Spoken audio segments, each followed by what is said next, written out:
চট্টগ্রামে বৈষম্য বিরোধী ছাত্র জনতার আন্দোলনে গুলিবর্ষণকারী এক সন্ত্রাসীকে গ্রেপ্তার করা হয়েছে। তার নাম মোহাম্মদ মিজান। গতকাল সোমবার রাতে নগরের বায়েজিদ বুস্তাবি থানার ব্রাহ্মণপাড়া এলাকা থেকে তাকে গ্রেপ্তার করে র্যাব ৭ চট্টগ্রামের সহকারী পরিচালক গণমাধ্যম শরীফুল আলম প্রথম আলোকে বলেন, গোপন তথ্যের ভিত্তিতে খবর পেয়ে আসামিকে গ্রেপ্তার করা হয়। তার কাছ থেকে ১,২০০ ইয়াবা ও একটি ছুরি উদ্ধার করা হয়েছে। র্যাব কর্মকর্তা আরও বলেন, বৈষম্য বিরোধী ছাত্র আন্দোলন ছাত্র জনতার উপর গত ১৭-১৮ জুলাই নগরের বদ্দারহাট কাঁচা বাজার এলাকায় গুলিবর্ষণ করেন এই মিজান।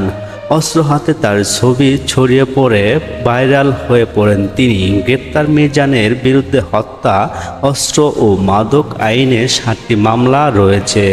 কিশোর গ্যাং নেতা হিসেবে পরিচিত এই মিজান। উল্লেখ্য, বৈষম্য বিরোধী ছাত্র জনতার আন্দোলন চলাকালে ১৭ ও ১৮ জুলাইয়ের নগরের বহদ্দারঘাট এলাকায় স্থানীয় কাউন্সিলর এসরারুল হকের নেতৃত্বে আওয়ামী লীগ ও এর অঙ্গ সংগঠনের নেতাকর্মীর অবস্থান নেন।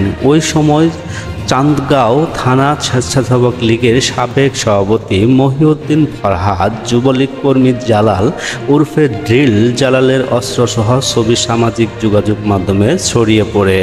৫ আগস্ট শেখ হাসিনা ক্ষমতাচ্যুত হওয়ার পর নগরের চান্দগাঁও ৫ লাইশ থানায় হওয়া হত্যা বিশেষ ক্ষমতায় আইনের মামলায় গ্রেপ্তার হয় এই মিজান।